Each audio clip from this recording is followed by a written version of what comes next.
श्रीमद्भागवत महापुराण दशम स्कंद अथ चतुर्थो अध्याय।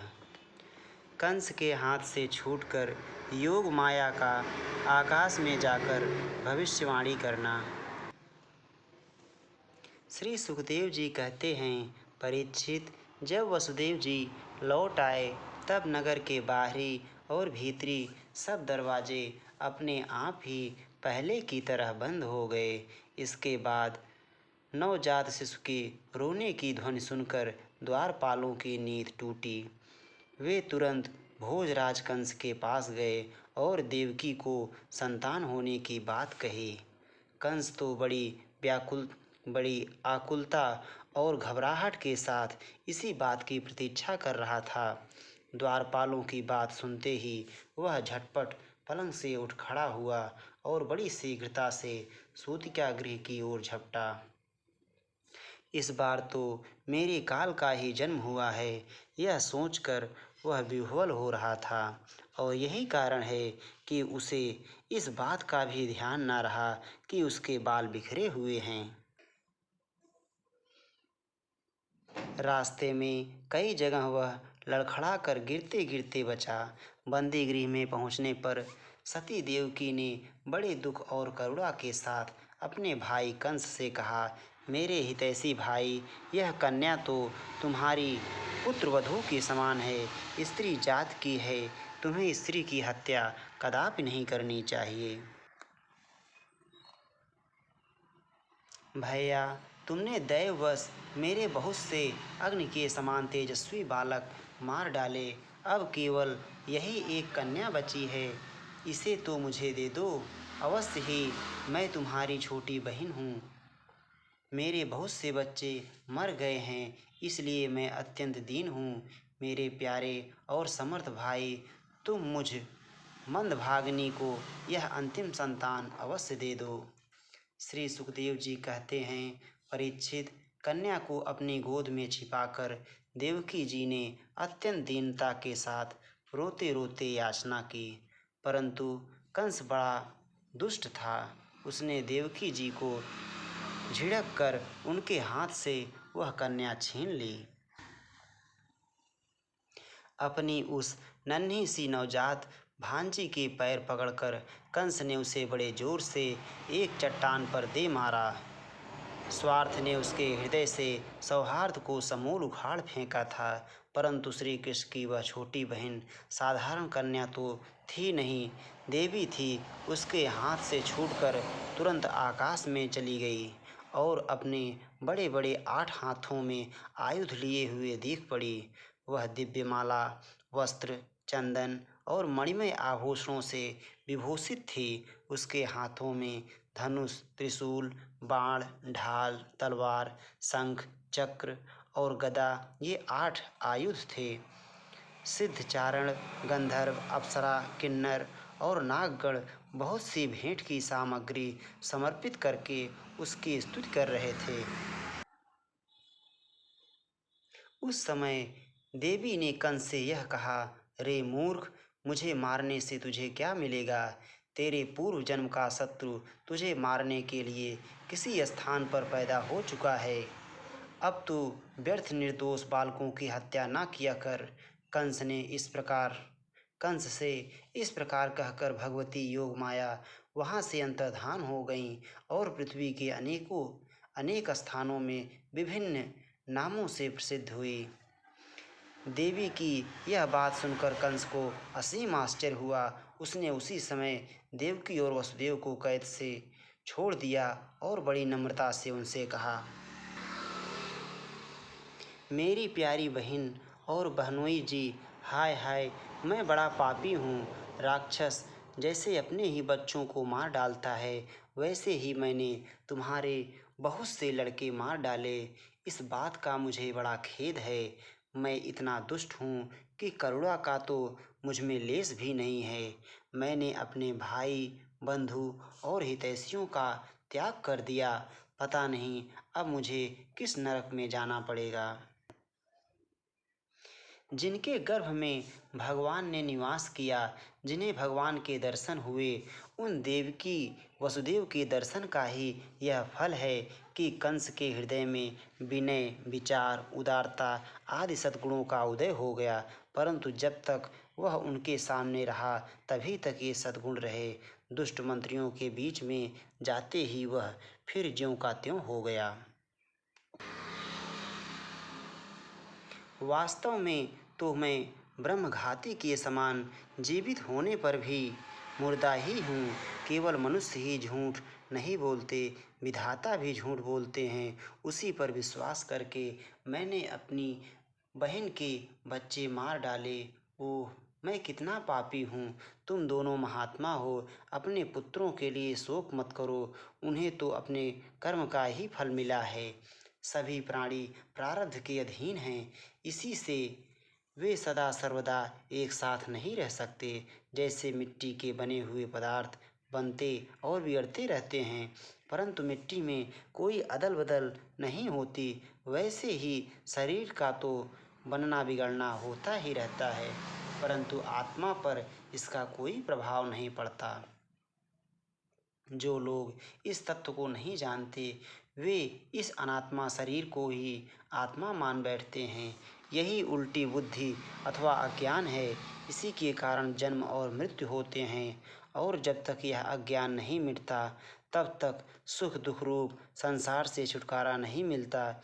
मेरी प्यारी बहन, यद्यपि मैंने तुम्हारे पुत्रों को मार डाला है, फिर भी तुम उनके लिए शोक ना करो, क्योंकि सभी प्राणियों को विवश होकर अपने कर्मों का फल भोगना पड़ता है।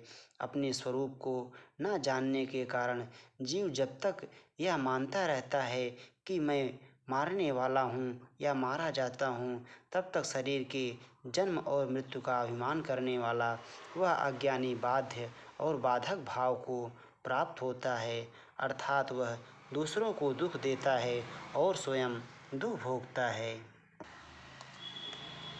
मेरी यह दुष्टता तुम दोनों क्षमा करो, क्योंकि तुम बड़े ही साधु स्वभाव और दीनों के रक्षक हो। ऐसा कहकर कंस ने अपनी बहन देवकी और वसुदेव जी के चरण पकड़ लिए। उसकी आंखों से आंसू बह बह कर मुंह तक आ रहे थे। इसके बाद उसने योग माया के वचनों पर विश्वास करके देवकी और वसुदेव को कैद से छोड़ दिया, और वह तरह तरह से उनके प्रति अपना प्रेम प्रकट करने लगा। जब देवकी जी ने देखा कि भाई कंस को पश्चाताप हो रहा है, तब उन्होंने उसे क्षमा कर दिया। वे उसके पहले अपराधों को भूल गईं, और वसुदेव जी ने हंसकर कंस से कहा, मनस्वी कंस, आप जो कहते हैं वह ठीक वैसा ही है। जीव अज्ञान के कारण ही शरीर आदि को मैं मान बैठते हैं। इसी से अपने पराये का भेद हो जाता है, और यह भेद दृष्टि हो जाने पर तो वे शोक, हर्ष, भय, द्वेष, लोभ, मोह और मद से अंधे हो जाते हैं।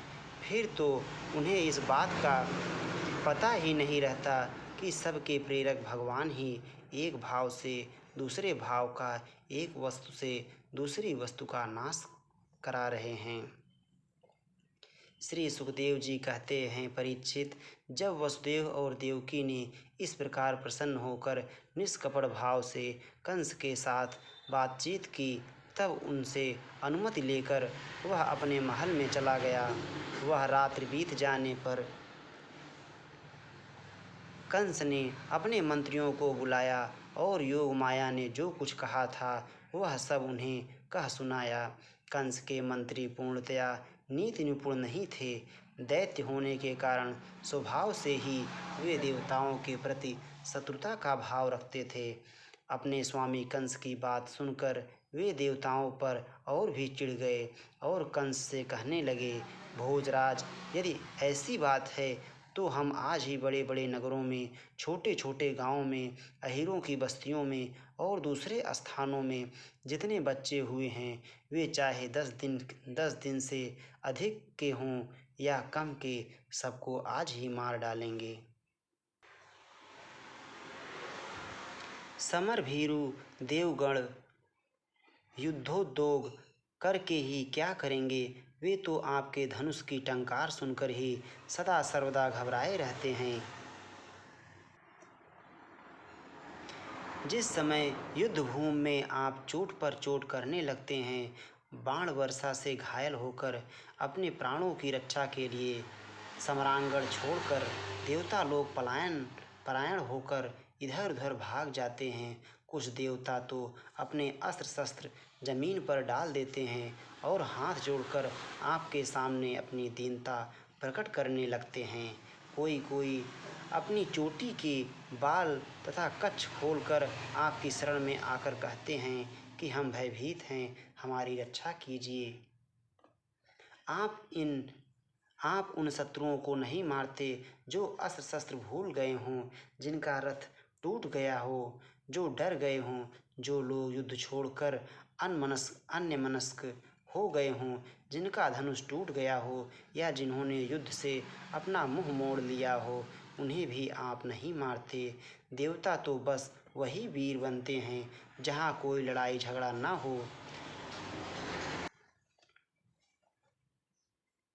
रणभूमि के बाहर वे बड़ी बड़ी डींग हाँकते हैं, उनसे तथा एकांतवासी विष्णु, वनवासी शंकर, अल्पवीर्य इंद्र और तपस्वी ब्रह्मा से भी हमें क्या भय हो सकता है। फिर भी देवताओं की उपेक्षा नहीं करनी चाहिए, ऐसी हमारी राय है।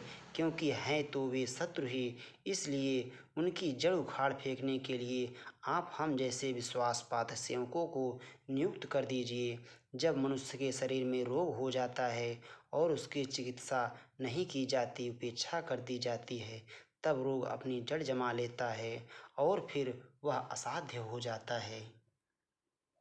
अथवा जैसे इंद्रियों की उपेक्षा कर देने पर उसका दमन असंभव हो जाता है, वैसे ही यदि पहले शत्रु की उपेक्षा कर दी जाए और वह अपना पांव जमा ले तो फिर उसको हराना कठिन हो जाता है। देवताओं की जड़ है विष्णु और वह वहाँ रहता है जहाँ सनातन धर्म है। सनातन धर्म की जड़ है वेद, गौ, ब्राह्मण, तपस्या और वे यज्ञ जिनमें दक्षिणा दी जाती है। इसलिए भोजराज हम लोग वेदवादी ब्राह्मण, तपस्वी, याज्ञिक और यज्ञ के लिए घी आदि हविष्य पदार्थ देने वाली गायों का पूर्ण रूप से नाश कर डालेंगे। ब्राह्मण, गौ, वेद, तपस्या, सत्य, इंद्रिय दमन, मनोनिग्रह, श्रद्धा, दया, तितिक्षा और यज्ञ विष्णु के शरीर हैं। वह विष्णु ही सारे देवताओं का स्वामी तथा असुरों का प्रधान द्वेषी है, परंतु वह किसी गुफा में छिपा रहता है। महादेव, ब्रह्मा और सारे देवताओं की जड़ वही है। उसको मार डालने का उपाय यह है कि ऋषियों को मार डाला जाए।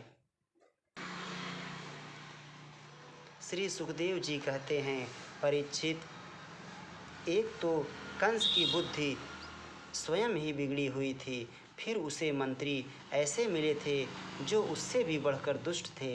इस प्रकार उनसे सलाह करके काल के फंदे में फंसे हुए असुर कंस ने यही ठीक समझा कि ब्राह्मणों को ही मार डाला जाए।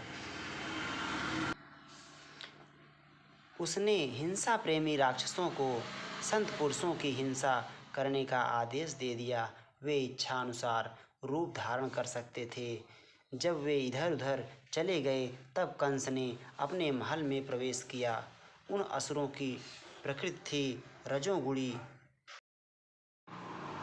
तमोगुण के कारण उनका चित्त उचित और अनुचित के विवेक से रहित हो गया था। उनके सिर पर मौत नाच रही थी। यही कारण है कि उन्होंने संतों से द्वेष किया। परीक्षित, जो लोग महान संत पुरुषों का अनादर करते हैं, उनका वह कुकर्म उनकी आय, लक्ष्मी, कीर्ति, धर्म, लोक परलोक, विषय भोग और सबके सब कल्याण के साधनों को नष्ट कर देता है। इति श्रीमद्भागवते महापुराणे पारमहंस्यां संहितायां दशम स्कंदे पूर्वार्धे चतुर्थो अध्यायः। श्री राधा वल्लभ लाल की जय।